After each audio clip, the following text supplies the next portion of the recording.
Welcome to the People's Revolution podcast. This is a space where we share stories from activists around the world. We hope that these stories inspire you to act locally as we share globally. I don't have a problem with you. This generation, look around, there's nothing left to do. Liberation, take one final step and then you'll see the complications. System don't belong to you or me. Welcome to the People's Revolution podcast November episode. We're going to start, as always, with a land acknowledgement. A recognition that we are on stolen land is not enough when the genocide we call history still continues today and is reinforced by the daily lives of those unaware. Residential schools only closed their last door in 1997, but the mentality of the residential schools lives on. White people imagine living in a place that not only normalizes genocide, but actively covers it up. We don't live here because a peaceful treaty was signed.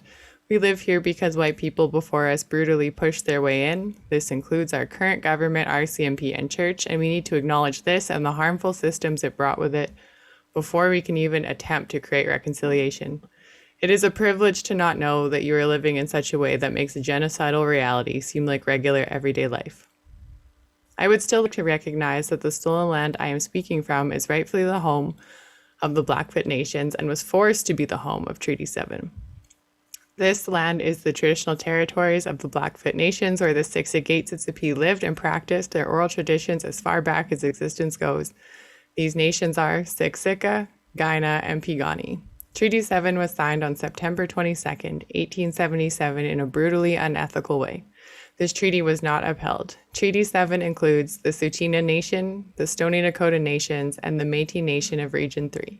So this space, known as Calgary, is actually rightfully known as Mohkinstsis. So today we have Jason Devine. He has been an activist in Calgary for over 20 years. I'm very excited for this conversation. He has organized with a number of organizations, but currently with Calgary Anti-Racist Action, which is with William Brown, who we spoke with during the last podcast. Calgary Anti-Racist Action, if you didn't hear that podcast, is a revolutionary, anti-capitalist, anti-imperialist organization committed to opposing the far-right nationalism and all discrimination in our community via grassroots organizing. So thank you very much, Jason, for being on the show. I appreciate it. Thank you. Thank you so much for having me on and giving me a chance to talk about stuff. And there is so much to talk about. I do know where to start. I want to start with you. And what got you invested in activism before we jump into the big stuff. My parents are Jehovah's Witnesses, so I grew up not celebrating Christmas, not celebrating Halloween, and I was born in 1980, and so in the 80s in the CBE, Calgary Board of Education, when it was Christmas, it was Christmas. Santa was in every hallway, every room, like it was a full month of nothing but Christmas activities. So every time that would roll around, I would be removed from the class and join a smaller group of students who, one or two people would be Muslim, there'd be a Buddhist, and maybe someone who was Hindu, other stuff like that. So my best friends growing up very early on were first or second generation immigrants. So, when a lot of people, I guess when people in the last 10 years are like, oh, they talk about different forms of racism that they've heard of. Yes, society codes me as a white person, but I've seen what my friends went through, the experience, they talked about it, and that's starting in elementary school. So I always thought racism sucked. And as I said, my parents Jehovah's Witnesses, so I was brought up believing that, we're all children of God, so it's just from an early age, I thought racism sucked a lot. And then I got interested in studying about communism, studied for many years, joined the Communist Party. And while I was there, the person who was organizing at the time was a former member of SDS, Students for Democratic Society. And he was like, look, if you're going to organize in the party, promote our politics, that's good, but you have to get involved in other forms of activity too. So, if you want to do peace movement, environmental work, there's whole areas to go beyond just promoting communism and stuff. And so I thought, anti-racism is a struggle that's always front and center in my life and other people's lives, and I want to do something about that. So I contacted Anti-Racist Action, and I've been involved ever since then. And that was like 1999 or 2000. That was a big summary in a very short period of time. I hope it was okay. It was good. Like, I remember in our pre-conversation, you were saying like you first heard about communism in grade 7, and you just kept reading about it and continue to this day until joining the Communist Party when you were like 19, 20 years old. Absolutely. Absolutely. And that rolled you into, like you were saying, like, I think there was you've been involved in other movements as well, but and Calgary Anti-Racist Action was currently called Calgary Anti-Fascist Action, if I'm correct. No, it was Anti-Racist Action, and then we'd had different groupings. Like, there was a point in time where there was no neo-Nazi movement in this city. We had out-organized them. We had beaten them. They had fallen apart. There was nothing. And that has happened as a couple cycles since 2000 or 1999. And so what would happen is that it would fall apart, and the people who were in ARA would either go back to their normal lives or just get involved in other activity. And so one time there was nothing left. Like, we didn't do anything. And so we went on doing other politics, and some young people who were predominantly anarchists had contacted me, and they were like, hey, you guys had a lot of success. Can you help us? We're restarting ARA. Like, can you give us your advice? And I'm like, gladly, I'll totally. And so we worked at that. And then that just continued for a while. And then again, things kind of died down. And then in 2016, me and a couple of friends, we started Calgary Anti-Fascist Action, which unfortunately had a split and fell apart. So then we resurrected Anti-Racist Action. Cool. I gotcha. And with Anti-Fascist Action, like, we only have an hour, and I can talk about, there's so many components to what we spoke about previously. But starting in 2017 with the counter-protest movement that your group started in Calgary, I think that was very important here, because it was an actual group showing up, showing face, and saying, like, first you said no to what the let's call it what the bad guys were calling anti-LGBT. It's homophobia and it's racism. Absolutely. But there was anti-LGBT rallies in Calgary that you guys opposed. And I thought that was cool. And then it was the same people, of course, that jumped on the anti-Islam train, and you guys counter-protested them too. And I specifically, those are the things that I think are very important to talk about right now, because they are repeating themselves currently. So if that's cool. Yeah, absolutely. Let's jump in there. So the first event that I saw on the Calgary Anti-Racist Action, previously Anti-Fascist Action page, was stand in solidarity with the LGBTQ2+ movement, community. And of course, Arthur Pawlowski, who we're dealing with today, still. What was it like protesting him in 2017 when he was being homophobic, and more homophobic and transphobic focused than he is today? There was a difficulty with that, actually. Like, I've lived in this city my whole life. I remember being downtown back in when I was 16, back 96, 97, going to the library or a bookstore and seeing him downtown. I didn't know who he was at the time. Like, he was just a street preacher. He would get little kids and anybody, like, he'd be cooking hot dogs, but you could have one after you said you love Jesus. And then it's like, what do you say? I love Jesus. Here's your hot dog. And then he would yell, hallelujah, another soul saved. And I was like, that doesn't work that way. Like, there's a little more to it than that. The next time I'd see him was a few years later. And that's when myself and my best friend, my partner, my wife, Bonnie, we had actually gone and marched in Pride. She's a part of TW. I think they've joined the Steelworkers, but she works for TELUS and was a part of a union at the time. She's really active. And so we had marched with our contingent in Pride. And while we were leaving, we took our boys with us. Pulowski was there protesting Pride, and he screamed at us a whole bunch of epithets and stuff like that. And that's the first time that I came to an understanding that he wasn't just doing this kind of sketchy preaching on the side, that he was actively protesting Pride events. And so I think at the time, we had talked, we're like, okay, look, like what we're doing is we're protesting a church that nobody would really call a church, but it's actually a hate organization. But people didn't realize at the time, but we felt this is really crucial and really important. And they still don't realize it. Right. And so for us, it was like, it was something that had to be done, because if you weren't a part of, that community that's being affected, or you weren't in and around it like a friend or an ally, you might have any idea. But it was a point in time where we're like, look, there's this intersection of these different hate groups are coming together. And at this point, we have to start pushing back against that discourse. So while on the face of it, people are like, oh my God, you're protesting a church. We're like, no, this is not a legit church. They're an active hate group. They don't really practice what they preach. Yeah. And correct me if I'm wrong, but at that time, Pulowski used, and I guess if I didn't really give him like a full introduction, but people listening, this is a street preacher in Calgary that has been causing problems. He's responsible for the Tiki Torch marches today. We'll get there. But in 2017, when he was doing the homophobic, transphobic rallies, he was using the Northern Guard for... Yeah. He had see, the thing is that, and I forgot to mention this, there was one point in time, because I was active as one of the early organizers for Occupy Calgary when the Occupy movement had gotten started. I think it was like back in 2010.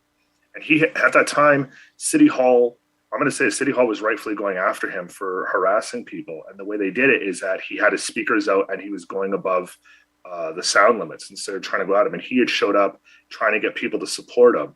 So some people on the surface were like, oh, well, you're preaching, you should have a right to preach. And so we voted that down in the assembly because we're like, oh, this guy is under hate. You may know when we had when there was the floods here in the city, he had blamed that on people whose lifestyle he, of course, did not agree with. And so, like, we saw very quickly he was actively showing up, as you noted, like he had Northern Guard people showing up. He had WCI, the World Coalition Against Islam. So it wasn't just a matter of like they're talking. He started showing up at their events. They started showing up at his. So it wasn't just a question of like there's this ecosystem of hate. There was actual organizational connections where they were feeding off each other. Yeah. Like your first counter protest for him that was on your page. He was bringing Bill, I'm going to say his last name wrong, Watcott. Oh, Watcott, I think. That guy is a motherfucker. Oh, yeah. Oh, he's a preacher of hate for real. Yeah, and so Google him, everyone. Send him hate mail. No, I'm just kidding. Don't send him hate mail. But yeah, to have such prominent voices of hate and you're platforming them, and then to say like I'm just a street preacher. By the way, I brought the Northern Guard with me. Yeah, Calgary. Yeah, it's true. So after some counter protesting of Arthur and his anti-LGBT movement. There was you guys hosted a vigil for the Charlottesville anti-fascists, which I think is really important to talk about right now because an image from that protest was used in a protest in 2020 in Alberta. So the Tiki Torch March literally ripped the picture from this and was like, here you go, Alberta. Yeah. Come to this event. Yeah.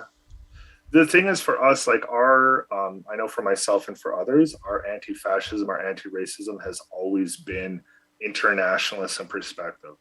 Some people have been like, well, like I've talked about or say we've posted on our website or on Facebook or elsewhere, events that happen, say the UK or Hungary or Paris. People are like, well, that's over there. That's not Canada. Why are you talking about that? And it's like, well, actually, racism is an international movement. Always has been, always will be. The connections are there historically speaking, economically speaking, organizationally, personnel-wise. And so for us, it was a moment where we wanted to show our solidarity with people who are, at the forefront down in the States where, sure, we're fighting fascism, low-level fascism here in Calgary, Alberta, but they're going off against people who are actually in high government positions who are spouting, fascist discourse. Who are putting forward implicitly fascist policies. So for us, it was showing our solidarity, but also trying to draw those connections. It's an international movement, and we need to think internationally, think globally.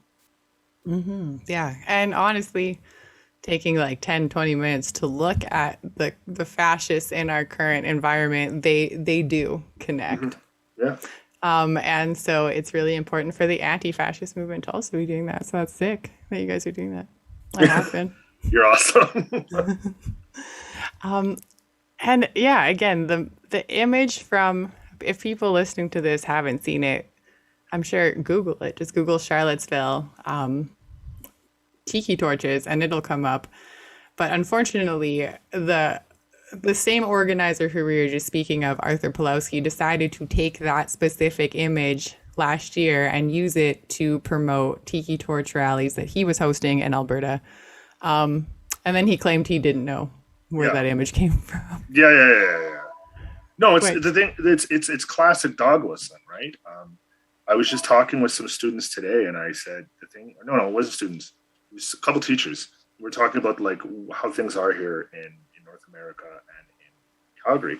I said, things you got to realize, if you look at Hitler's day-to-day speeches, if you look at what he said regularly, he didn't express things directly most of the time. He dog whistled through most of his political career. It was out the side of his mouth. It was plausible deniability. It was really broad categories, broad this.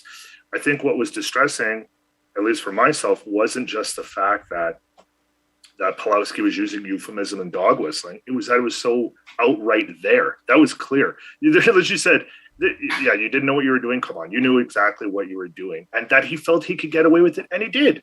Who in the media or the mainstream media said anything about what he did and called him to task for it? Where did that come out? People aren't disturbed that people are literally marching with tiki torches, copying fascists down in the States. It's very distressing.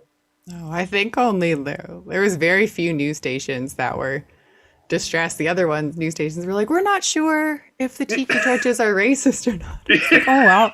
Alberta. Yeah. He likes lights. What? Like what?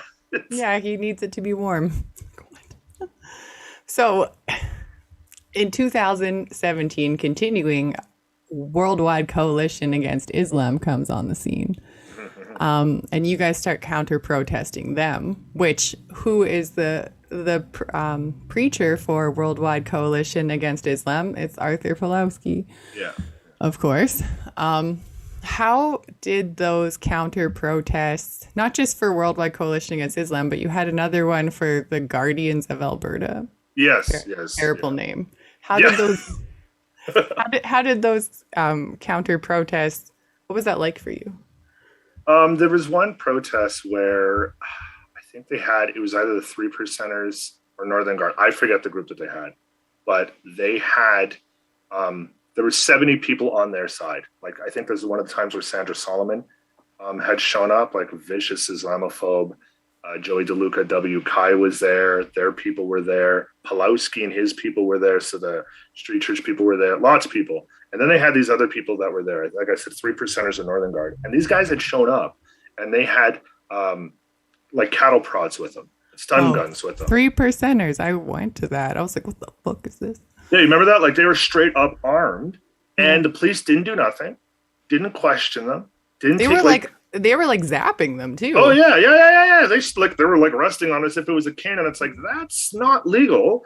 And let's face it, like at that one protest, we had less numbers than they had. I mean, had they really wanted to, they could have fully out assaulted us, and it would have been pretty rough. I mean, we'd have fought back, of course. But point being, as I said to people, you need to realize there was around 70 people who were committed to hatred, white supremacy, and they're freely here, right in front of City Hall, doing what they want and being protected by the police. Mm-hmm. Sharing sunscreen with the police. That's absolutely. Ugh. And I saw that it said that the Guardians of Alberta were made of people that the Worldwide Coalition of Islam found to be too racist, too threatening, making suggestions of genocide, and they held their own rallies as well. So it was like bad and then badder. Well, the thing to note is that the World Coalition Against Islam, WCI, had always tried to present itself as like, we love democracy, we love multiculturalism, we love Canada, we love immigrants, we just don't like Muslims because they're going to bring in Sharia law and lose our rights, which of course none of this is true. They're trafficking in like very simplistic stereotypes. But the fact of the matter is Joey DeLuca and others would make a point of not saying anything expressly, crazily, really hardcore racist unless it was in private. So of course, it didn't take long to find screenshots of him in a private discussion or in a private forum where he said, we should round them up and put them in camps. But that wasn't expressly there. Other groups, like you said, like Guardians of Alberta, others were front and center on their hatred. It is, the whistles had gone out, which is why we had argued throughout 2016, 2017, 2018, that the groups we're dealing with, the so-called Patriot movement, is actually what we termed proto-fascist.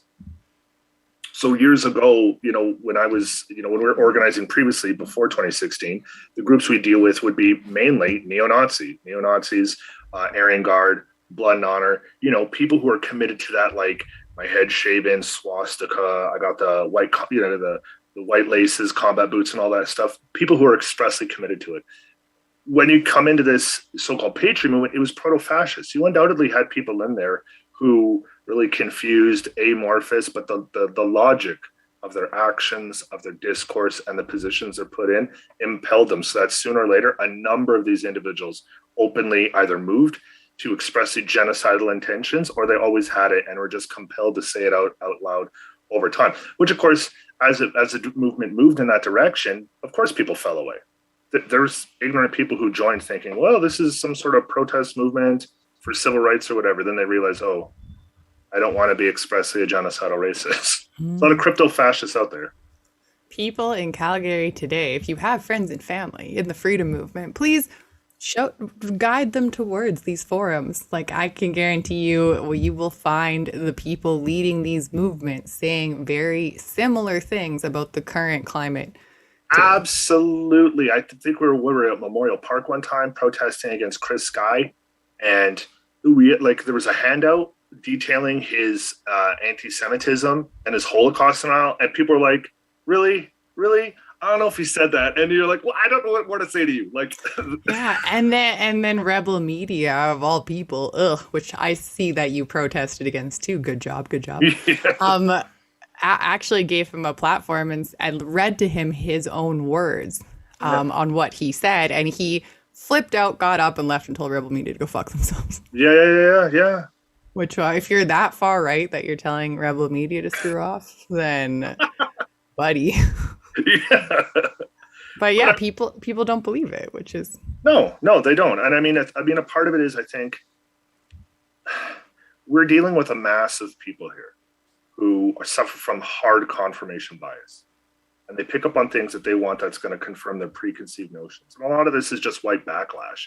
Like, oh, it's not the good old days where I could say what I want. People are so intolerant. What it really means is you're going to get called out on your racism. That's what's really going on. And so they just pick up and they'll verify things, or like they'll pick up things that validate what they want to say, right? So we see similar things with the conspiracy movements, anti-vax and such like that. But when you call them out on it and you have their own words in writing, they lose it.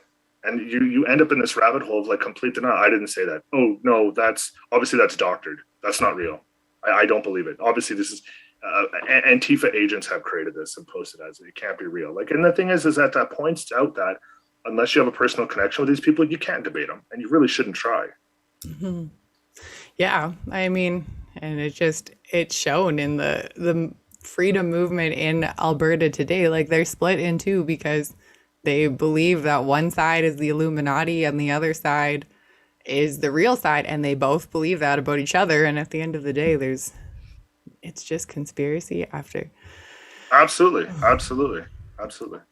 So we're gonna leave the chronological 2017 and move to 2018, where we're still counter protesting Arthur Pawlowski, Worldwide Coalition Against Islam, and the 3%ers, but because they had this time decided to start spying on mosques. Yeah. Which is a very important thing to counter protest. And you guys started adding speakers to your protests and things like that at that point. Yeah, I mean, one of the things, a lot of some of these rallies were like, they would just whip out a rally. We're holding this. And so some of our actions were undoubtedly reactive in that sense, right? Like classic ARA principles, we go where they go, right? The classic unity principles.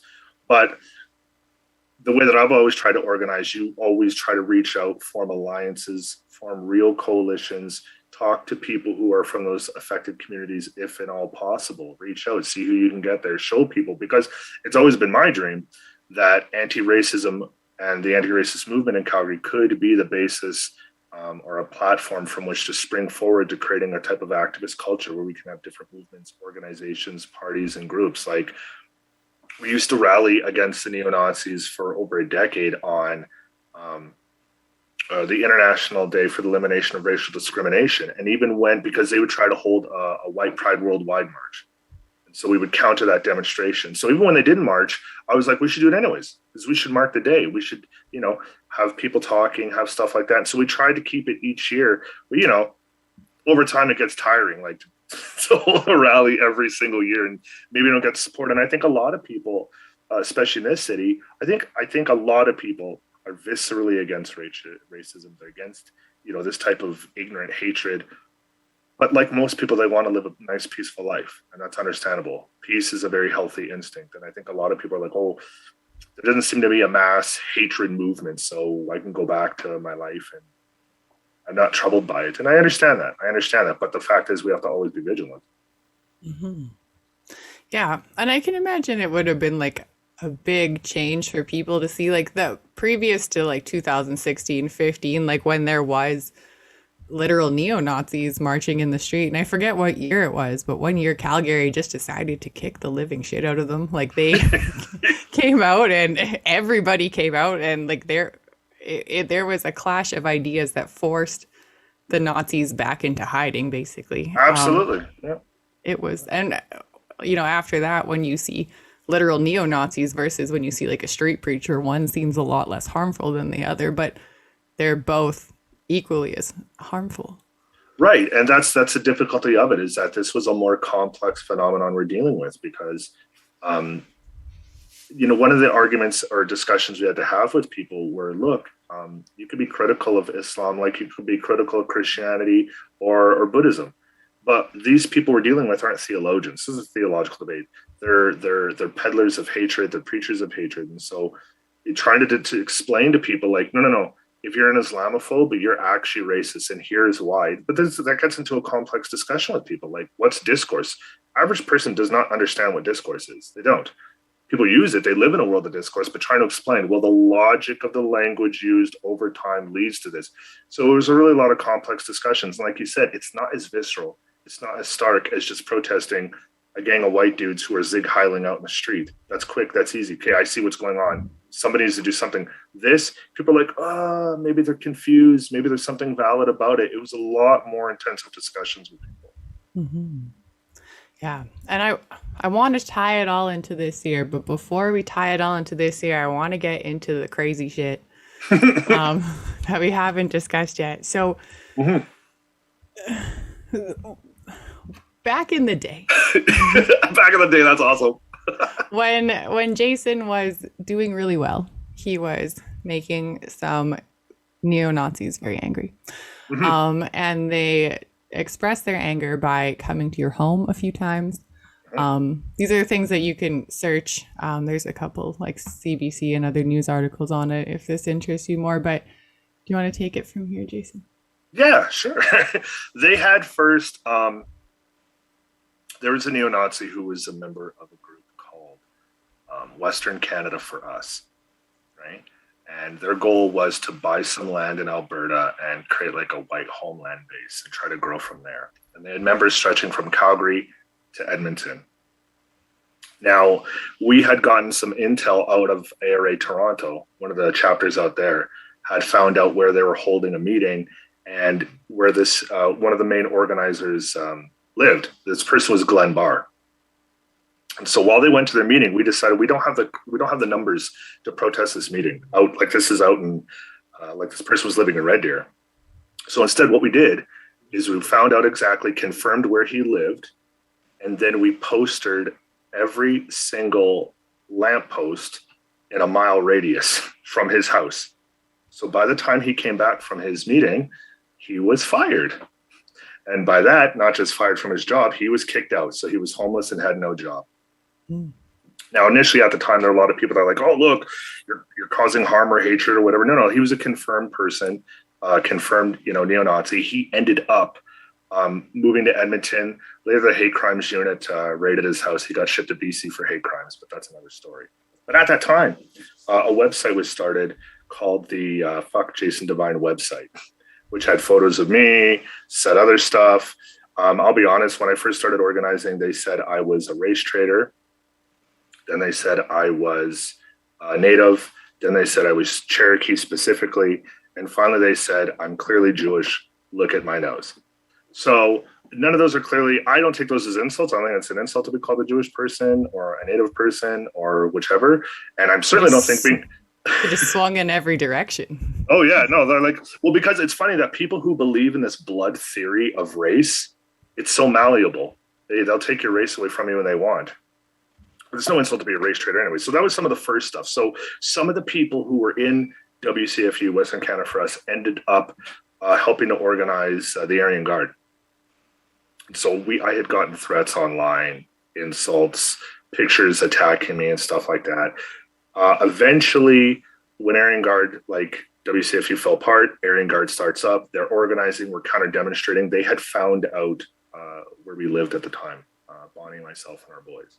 In that house, they had spray painted C18 on our door, a swastika on the door in the middle of the night. They took a big cinder block and they smashed it through the front window in the middle of the night. One time they shot some sort of projectile through our boys' window. Thankfully, the curtains were so thick that the glass hit that and went down. Otherwise, it would have went all over their faces when they were sleeping. And it culminated finally where they tried to firebomb the house. Thank God they're inept. And the firebomb actually ignited in air. So it just burned a part of the exterior. Had it not fallen apart, it would have flown directly through our window and landed right in front of the table where me and another friend were sitting, talking at the time. So our financial situation has changed. We were able to move. We were able to get a place. We bought a place. We had moved. Turned out, in sad fact, that within a month or two, they found out where we lived because the leader of the Aryan Guard, Tom McKee, turned out that he actually just lived one neighborhood over. So a 5-minute drive. So it was only a matter of time. So we found out where he lived. We didn't realize at the time yet they found out where we lived. But we found out where he was. And so we were postering his neighborhood every weekend for like three weeks straight, every week. Well, it turns out at some point, somebody in the neighborhood realized who he was and had, people have started like knocking on his doors, making phone calls, complaining about him. And he ended up having his truck smashed or whatever. So we're like, well, community doesn't want you here. Well, like I said, we didn't realize at the time they found out where we were. And so one night we were having a meeting. Everybody went.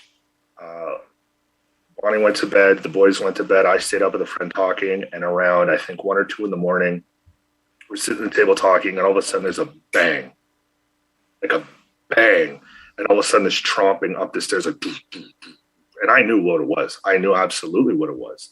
And I talked to my friend. He said afterwards, like, a person had appeared at the front of the steps. So they'd come up the steps.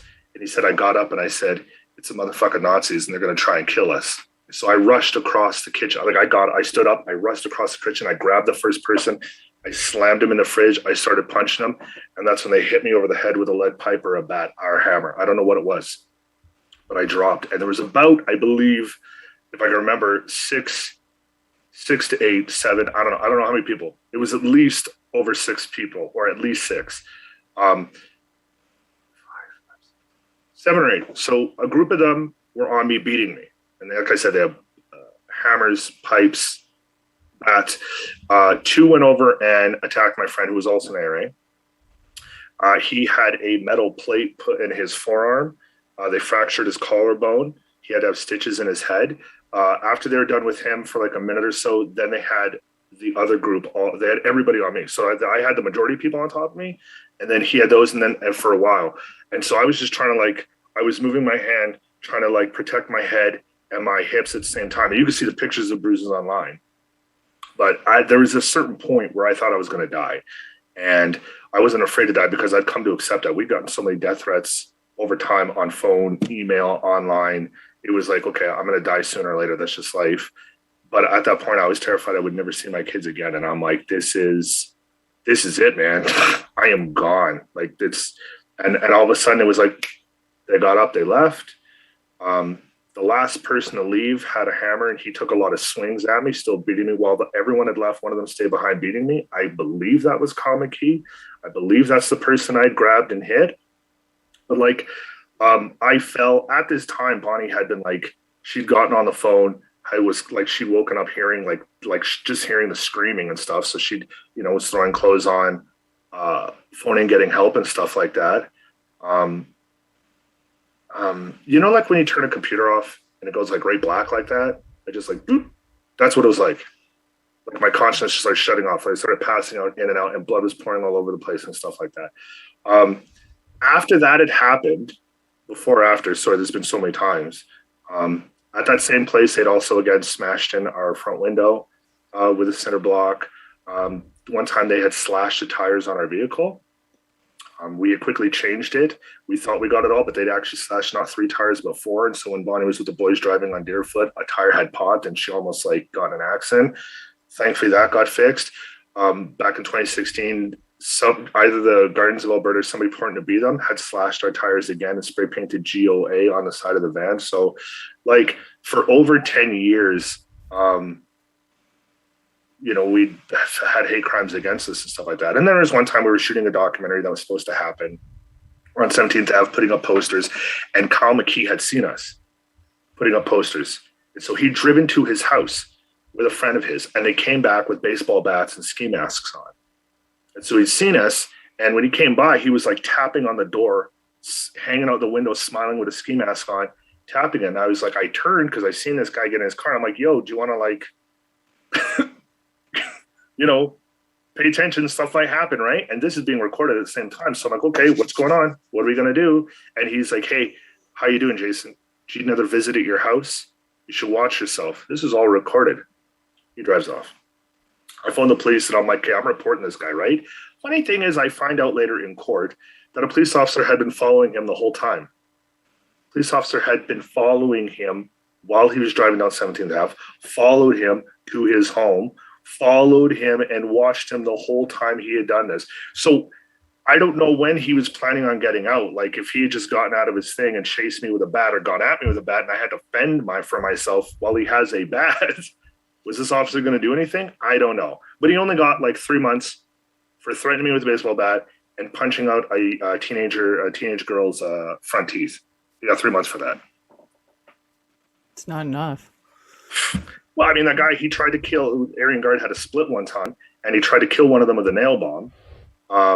He got away with, I think he got like a few months off that one. I mean, people don't realize at the time they were stockpiling knives, guns, bombs. They were training. They had their own fight club, which we should laugh and joke about, but they would practice viciously beating each other up, preparing to do people in. So, I mean, we talk to the boys like, what happens if there's another home invasion? What do you do if there's a drive-by? Like the thing people don't realize is that right after the home invasion, because I found this out afterwards, right after the home invasion, they went home and all their friends, supporters, and allies phoned child services and said that we were horrible people and that we should have our kids taken away because we're putting them in threat. And the very next day I got out of the hospital, social workers showed up being like, you need to, we need to talk about your kids. Now our kids had already gone to my mom's house. Like the police had come, I'm on the ground bleeding, everything. And I told Bonnie, I'm like, please get my mom over here. Let's get these kids out of here for now, right? I don't want them to see the blood all over the walls. Yeah, social workers just showed up the next place. And I was like, out of my house. And we found out later that was going on. Now, when we told child services, this is like a crank call. Nazis have done this. I have someone who can verify this, who's left the organization. They were like, Wow. Yeah, so actually at that time, at least, and at the time, Kent Hare had criticized the fact that we were getting investigated, and he got threatened by the minister in charge. And a couple newspapers had also broken the ban because by law in Alberta, if child service is carrying on investigation, you're not allowed to name names. So a couple newspapers had actually broken the publication ban by talking about what was going on to us because they're like, okay, clearly our kids are safe with us. We're victims of a hate crime. You know what I mean?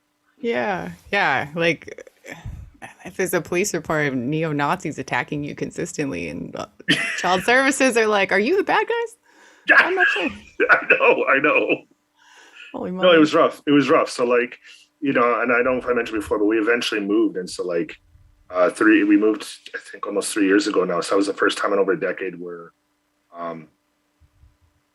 we don't have to sleep with like crowbars and bats under our pillows and beside our bed and stuff like that and have stuff around. Like, it's the first time no hate people know where we live, right? But that's it's over a decade of being a victim of constant hate crimes and threats and knowing that you could get killed anytime. Mm. Yeah, holy shit, right? So this is Alberta, folks. Like, this is unfortunately the reality of the past 10 to 20 years here. And I thought this would be really important to talk about and just really tie it into like the seriousness of what's happening today. Like we were saying before, like people might not take street preachers and churches and all that kind of stuff that seriously, but the ties that they have specifically in Alberta, the ties that they've already had and have kept and have continued to grow, there is a large center for hate here, and it hides behind, unfortunately, the Bible Belt and Christianity. No offense. I don't think anyone would be offended listening to this. If you got this far, probably that didn't offend you. No, you're exactly right. And the thing is, like, we're just talking in stark terms, but the fact of the matter is, there's lots of people in the quote unquote patriot movement. They're doing the same. They're stockpiling guns. A lot of them have a survivalist mentality. They're stockpiling weapons. Like, look, you and I both know. If you study any of this, it's common knowledge. You can go online, you can download bomb making instructions. That's a fact. You can download an infinite number. I mean, U.S. military manuals have instructions for making bombs. They have instructions for improvised munitions. That's a fact. They've been used by the far right in the United States since literally the 60s and the 70s. This is common. So if people think, well, these people aren't neo-Nazis, they're just really confused, maybe they're racist, they're maybe not that dangerous. No, the language is racist and dangerous. The discourse is dangerous. And I can assure you, these people, a lot of them, they're stockpiling. They're arming up. They're getting ready. Yeah, and you know what, when you, like what you were saying before, like you can see screenshots from the forums and different things like that. The same is true in 2020, 2021. I've seen all over Twitter, people are doing the work. They're going in, they're finding absolutely, and like they're there. The racist rhetoric is deeply ingrained in the movement that's happening now, and it always seems like these people jump on different bandwagons. It's like the anti-LGBT wagon, the anti-Muslim bandwagon, and now it's like the COVID bandwagon, but all of it is just hate. Absolutely. And I mean, people can look at it like this. Like, look, a part of this on one side is a grift. Right? For example, Joy DeLuca, W. Kai, guy raised like $500 to sell shirts. And like for the $500 he raised, they got like 5 shirts. Okay, either you're a really poor businessman or you took some of that money.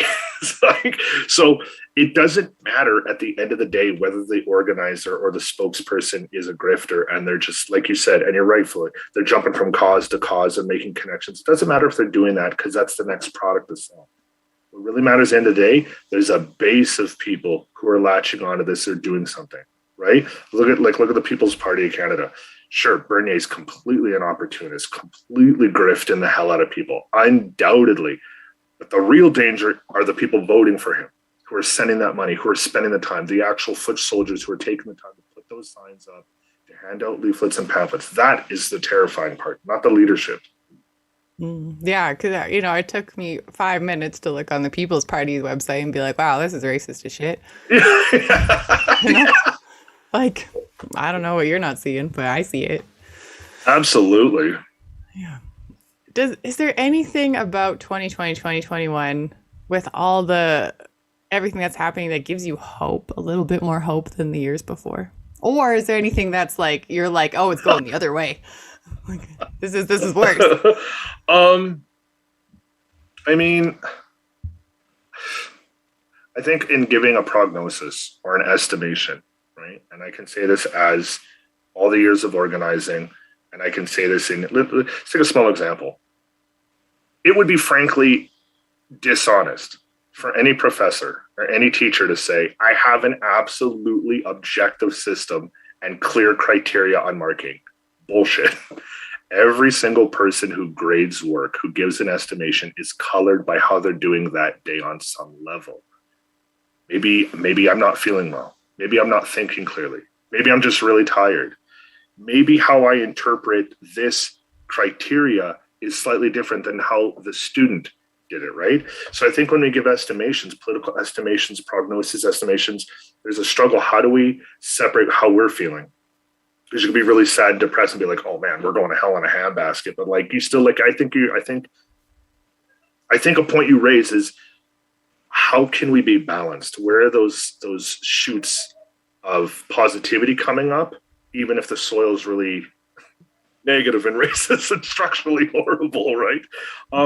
I guess the faith that I have is that young people seem to be, and I know I'm only 41, but I'm saying people younger than me seem to be, on average, from what I can tell from polls, from social media, mass media, alternative media, they seem to be generally to the left of center. They seem to be more progressive than people twice their age on general. That gives me hope. I've seen so many movements come and go. I've been in so many different organizing actions and activities. It's a cycle. It goes up, it goes down. I've seen people I remember when we did Occupy Calgary in 2010, and people are like, this is it, man. We're going to change the world. And I'm like, we'll have an impact, but you got to be in it for the long haul, because I can assure you, you might get left standing there holding the bag with not many people around you. You have to be in it for the long haul. Right now, I'll be honest, I'm optimistic in the fact that the pandemic will not last forever. And that will take some of the steam out of a hell of a lot of people when life goes to quote unquote normal capitalist imperialist oppression on one level. So that will happen. That's a fact. Unless, of course, another virus spills over and we go through it again, but that's whatever. So again, the young people, look at the Black Lives Matter. That was absolutely beautiful. I remember when Idle No More had first occurred, and I was helping organize as a settler in solidarity. And I remember seeing that, and I'm like, man, I'm telling you, when Idle No More happened, average white person would never imagine Idle No More happened even a year before that, let alone when I was a kid, seeing literally hundreds of First Nations people just, flash mob, round dance in malls, unimaginable. I think the thing we have to remind ourselves that people say revolution is impossible, change is impossible.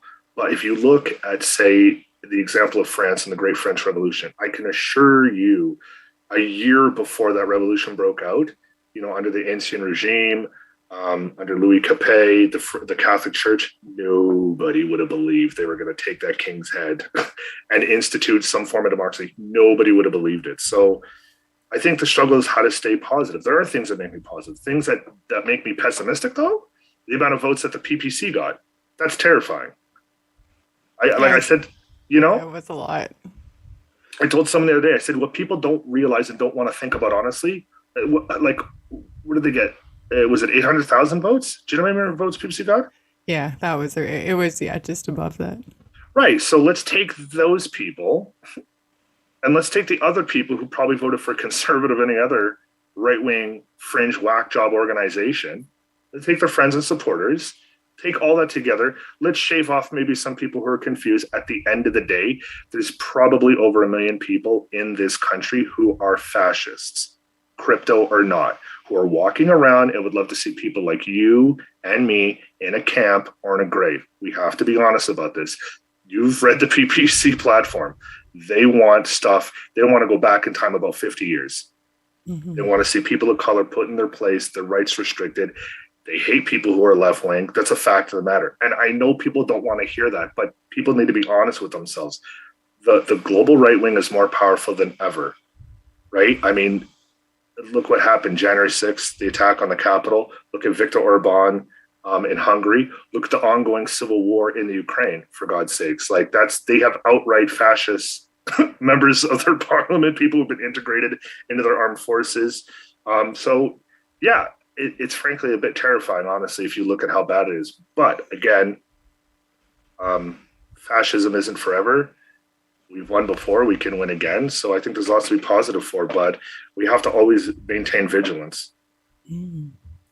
What is your message to people that don't quite understand the gravity of the situation? Maybe just think this is some fringe extreme. How do you tie that? How would you tie this back to the everyday person? I guess in the sense of like, the best thing I can say to that maybe is this. I was talking to school one time, some young friends who were young members of ARA were there and like, okay, come talk to our class. We talked to our teacher. I'm like, yeah, totally. And the student was like, do you think Alberta is at threat of fascism? I said, no, not at all. Not at all right now. No, this was like back in like 2009. Okay, it's 2009. I'm like, no, Alberta is not a threat of going to fascism. But this group that's organizing will fall apart too. But how many people will they hurt before that time? How much damage will they cause before that happens? Now, for our context, where you actually have mass, far-right, proto-fascist or crypto-fascist parties, or even outright fascist parties, that's a fact, hate groups that exist in this time now, I would say this to people. If you define fascism only and solely by concentration camps, it will be too late to stop it when it comes. You have to stop fascism before it gets there. That's the point. If you look at a party and you say, maybe hate mongers, I don't think they're fascists. How far are you willing to wait to sit on your hands before you do something? How far, right? Literally in Italy, they just had anti-vaccine protests, which were headed, fronted, promoted, and largely led by right-wing organizations like Casa Pound and I think Nueva Forza. Those people stormed the oldest trade union hall in that country and they smashed it up. You know who also did that? Benito Mussolini's black shirts. So what do we wait? Do we wait? Like, do we wait till we're affected? I would say to people, study history, study now. History doesn't repeat itself, but there's similarities. And at the end of the day, I don't know. Cancer doesn't go away by ignoring it. You aggressively fight it. A room doesn't clean itself if you don't pick up a broom and sweep it. This is a similar situation. We have to actively, consciously do something. I've always wondered, you'd probably be a good person to ask this. And if you're like, I can't answer this question, Julia, no problem. But like, I find myself saying to a lot of people, like, yeah, I'd like do the research, let's look into history. But then a lot of like people do either come back to me or I see people holding signs like they've done their research and they believe that from their perspective, Nazi Germany is occurring, but like they are the saviors of it. Yeah. Do you know what I'm talking about? Yes. And so like, how are these patriots, where is the mindset mix up happening? The difficulty is that first and foremost, it's for those people in the patriot movement type stuff. Like, do your own research. People in the anti-vax or conspiratorial thinking.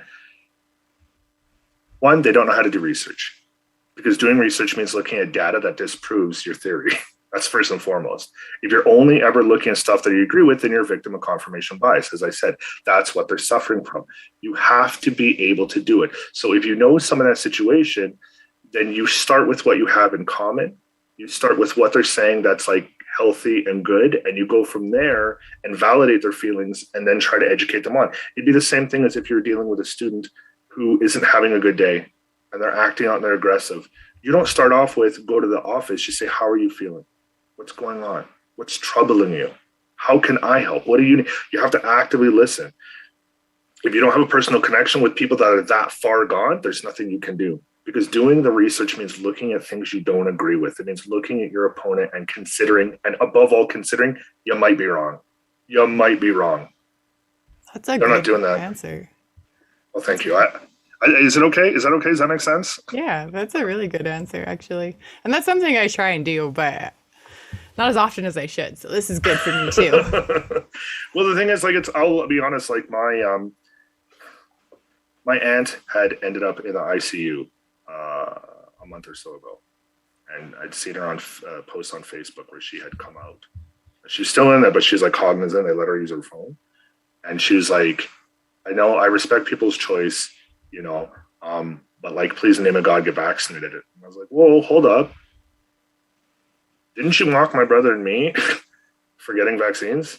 Didn't you like actually make fun of people for doing it? And now you have the gall to ask people to do it after you've been like in the ICU and your husband's literally like in a coma right now because he's being intubated. And I scrolled down on her Facebook, and it was literally just 2 months ago.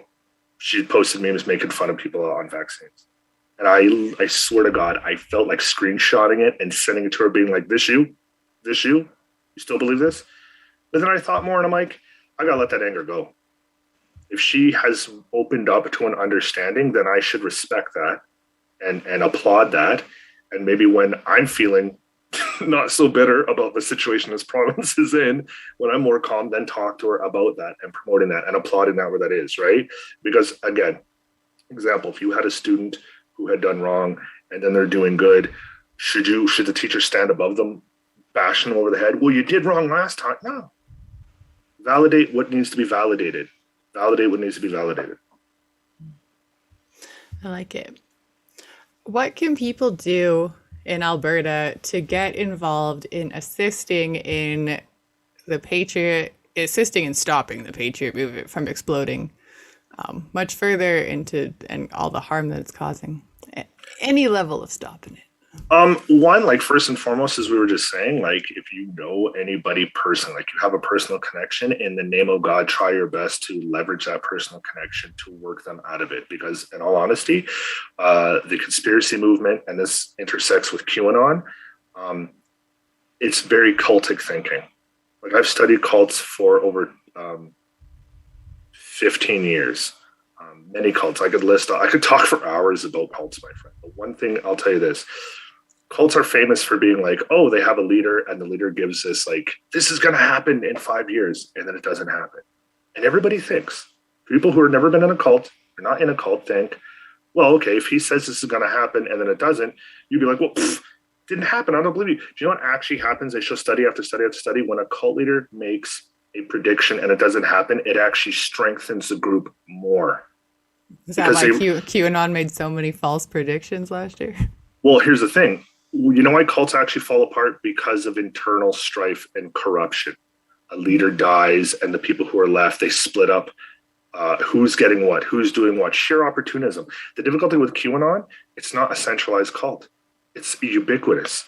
So there's no leadership to age out and die and fall apart. That's why Scientology is having a problem, because they're aging out and the leadership is fighting in different factions. That happens in cult after cult after cult.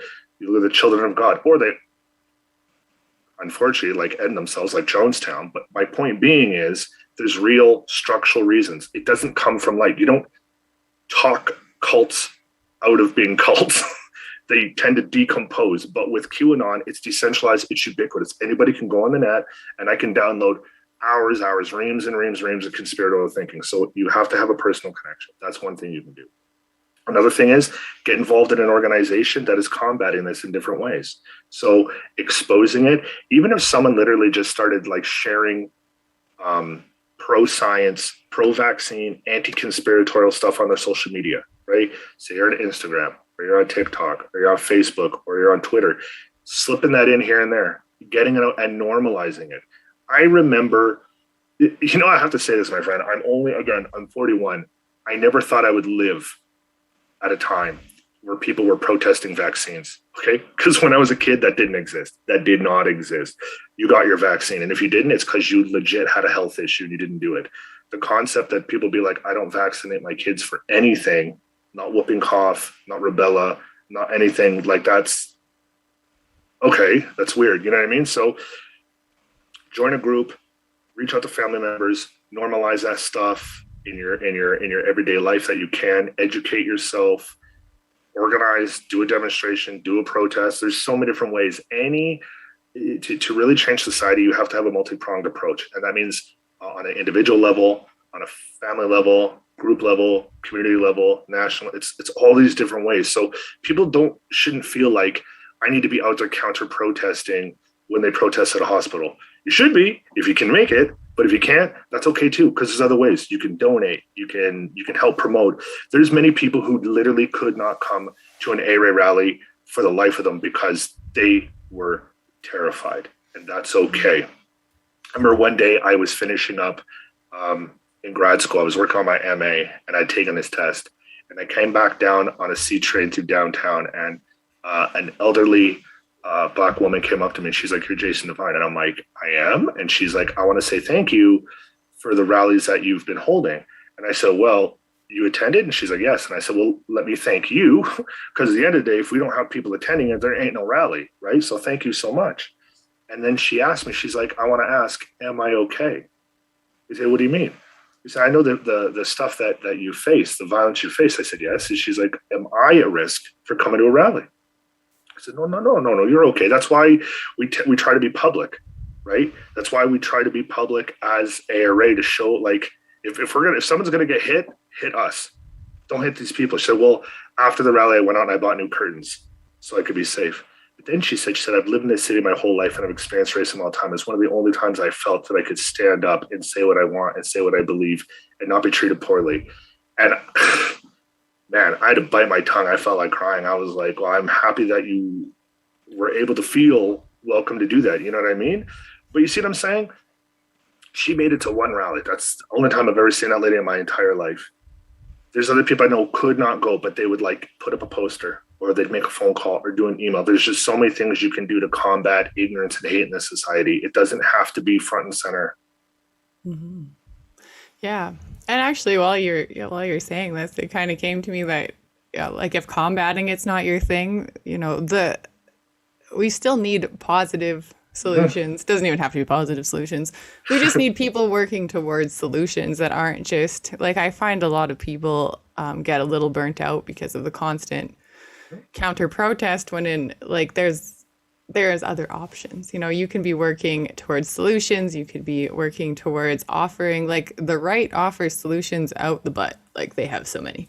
They have a lot of money. The left, I mean, when I say the left, I'll just be clear. Like, I don't mean like liberals. Like when the left offers solutions in Calgary, Alberta, like, if you're listening to this and you feel inspired, there's not a lot of us. Get your voice out there. Yeah. Well, I remember like people previously was like, what can I do? I said, look, you could join our group or make your own.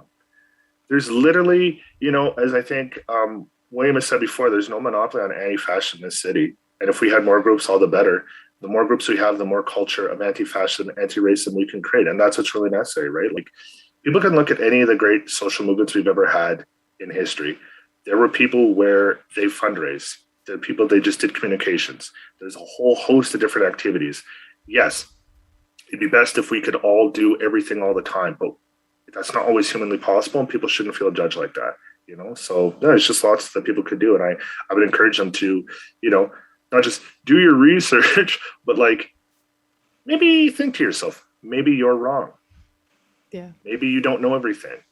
Read widely, read critically. I mean, above all, don't believe everything I said at all. Don't believe anything I said. If you want, go do your own, check out, verify what I said. Like, I don't think it would be a logical fallacy for me to say, don't believe this person, but believe me.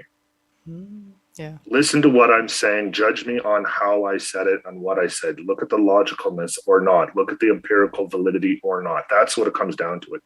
As Aristotle said, literally over 2,000 years ago, things are not correct and logically true because most people believe it. That's not an argument. It's true. And, every time I catch myself in one of those moments where I'm like, oh, I've been wrong this whole time. That's very interesting. It gets a little less hurt on the ego every time, but it still feels a little weird. But you got to do it. Absolutely. Absolutely. It's a constant struggle. Right. Yeah.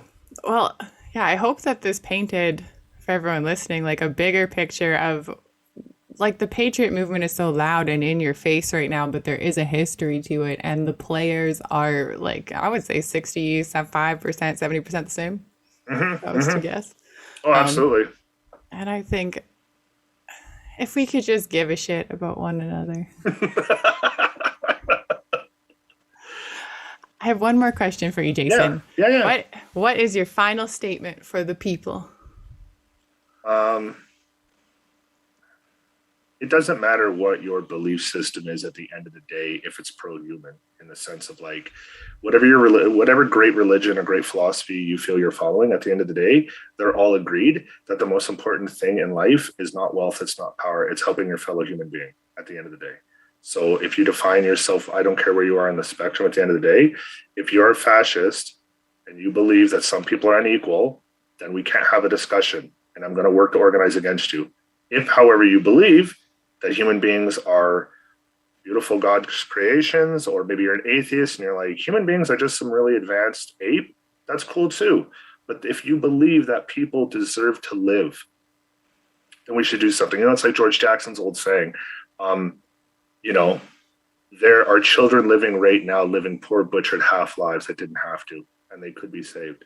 So, you know, come join us and discover your humanity and revolution. The world could be better. And what other way? And any great prophet, any great religious figure that's ever existed lived precisely for other people. So I myself, I'm an atheist, but I just believe you can have differences and still care about other human beings. That's what matters at the end of the day. Live for other people. That's what matters.